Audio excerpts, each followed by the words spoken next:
So, hi, good evening mga tropa. So, nagbabalik dyan, Tech TV. So, yung mga tropa, may panibagong videos tutorial naman tayo ngayon. So, mag-aayos tayo ng isang cellphone. So, ang brand pa ito mga tropa is Oppo. And then yung model niya is Oppo A5s. So, yun yung model niya. And then, ang problem pa rin ito mga tropa is worn out na yung screen niya. So, LCD screen. So, worn out na siya. So, kung napapansin niyo mga tropa, so, ayan. So, ito na yung naging itsura niya. So, as in, hindi talaga siya mapakinabangan.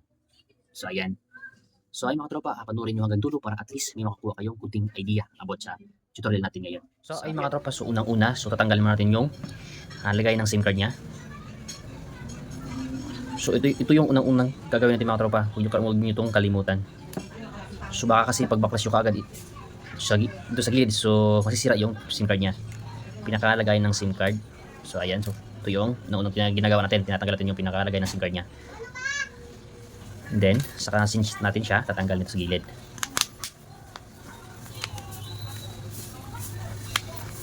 So ito mga tropa, mabilis na lang to. So hindi tayo mahirapan magtanggal sa LCD niya kasi as in, nakahiwalay na siya sa pinaka case niya. So ayan. So ayan, hiwalay niya siya. And then yung pangalawang mga tropa, no? So tatanggalin itong mga tornilyo niya. So kailangan ito.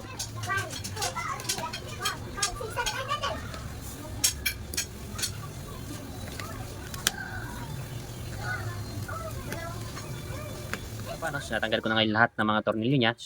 Kaya na itong tatanggalin. So, ayan. Di mga tropa, itong battery niya. So, kailangan itong tatanggalin. So, nandito kasi nakalagay yung pinaka cable ribbon nung sa may LCD. Itong battery nito.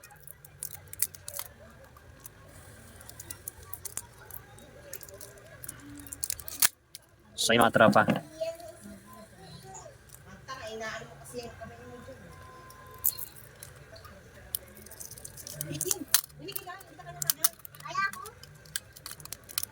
Gagamitin natin yung in-order ko sa online na LCD. So, bumili ako online sa LCD.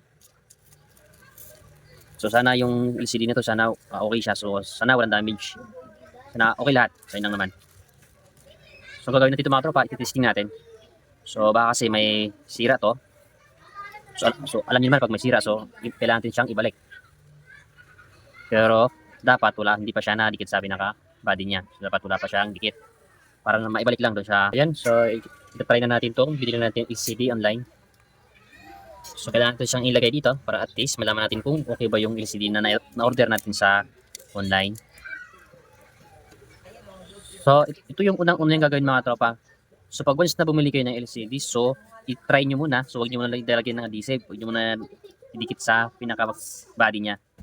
So para at least, for example, pag may sira yung LCD, na-order nyo siya sa kahit anong online, so kung saan nyo ba nabili, so para at least, kung sira siya, kung may damage, so pwede nyo pang i-return. So try muna natin para at least, malaman natin kung okay ba yung LCD na nabili natin sa online. So yan.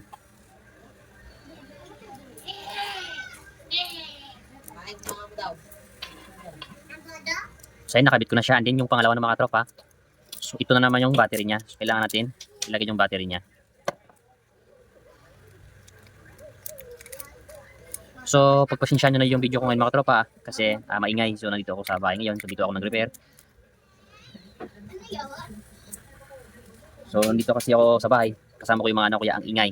So pagpasensyahan nyo na yung video ko ngayon. So ayan, so ngayon mga tropa, okay na siya. So kailangan natin bubuksan. So bubuksan muna natin para at least makita nyo kung okay ba yung nabili natin online na LCD. So ayan. So ayun mga tropa, kung napapansin nyo is nagbubukas na siya. So ayan. Yung magbukas. So ayun mga tropa, no? So ang pogi ng bata. And then ang ganda ng nanay. So try natin to. So kung touch may dial. So 1, 2, 3, 4, 5, 6, 7, 8, 9, asterisk, 0, and then sign number. So, ayan, okay siya. So, ayan. So, ibig sabihin mga tropa, itong nabili natin online na LCD, so ibig sabihin okay siya. So, wala siyang problema. So, ngayon, kailangan natin siyang papatayin. Kasi nga, lalagyan natin siya ng adhesive. So, ipipix na natin siya dito sa pinaka-body niya. So, ayan. So, papatayin natin. So, unang-una sa lahat, so, kailangan natin tatanggalin yung mga adhesive niya. So, mga nato yung mga adhesive. So, kailangan natin itong tatanggalin. So, lilinisin ko muna. Ayan, itong mga gilid na to. So, kailangan kasi malinis to para ang sa ganun, pag nilagay natin yung mismong LCD niya, so, hindi siya nakaangat. So, dapat pantay. So, ayan. So, mga tropa, so, nalinis ko na siya. So, kailangan na lang natin lalagyan ng PC1000. So, ito. So, ang PC1000 mga tropa, so, ito yung gagamitin natin pandikit dito sa gilid niya. So, ayan. So, ito yung pinaka-allowed niyang ginagamit. So, yung iba mga tropa, so, T8000. So, meron na rin. So, yung ngayon, yung gagamitin ko, so, T7000. So, yun yung itong gagamitin kong adhesive pandikit dito. So, ayan.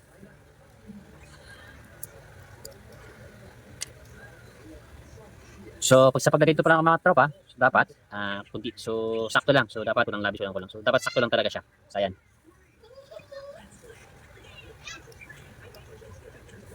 So, ayan. So, dahan tayo. So, dapat nga ito talaga natin hindi siya kaangat. So, lahat.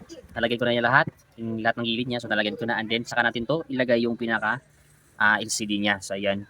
So, kailangan mabilisan natin kasi mabilis lang matuyo yung adhesive na nilagay natin. So, ayan.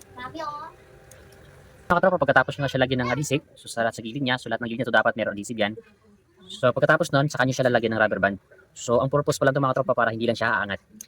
So, ayan. So, yung iba mga tropa, nung ginagamit na so yung clamp, so may, yun yung ginagamit ng iba. And din ngayon sa akin, so rubber band muna kasi wala pa tayong budget, so pambili ng yung clamp na yun. So, ayan. Hindi mga tropa, mga after 1 hour, so sa kanya, pwede nyo na tanggalin itong rubber band, dyan nilagay natin. So, pwede na yan.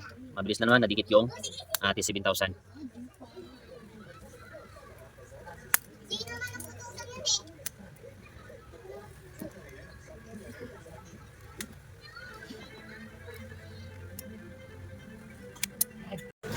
So, ayun na nga mga katropa. So, after 1 hour, so saka natin to tatanggalin yung mga nilagay natin na rubber band.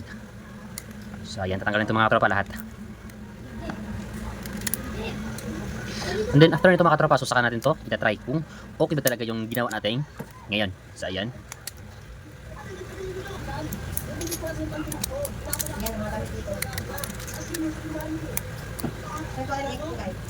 So, ayun mga tropa. So, ayun mga tropa, no? And then, ilalagay na natin to fingerprint niya. So, okay na nga yung ginawa natin. And kung bago ka pa lang sa aking channel, please subscribe and pahit na din ng notification bell para updated kayo sa mga videos na aking i-upload. And once again, thank you for watching. Bye-bye. God bless us all. Thank you.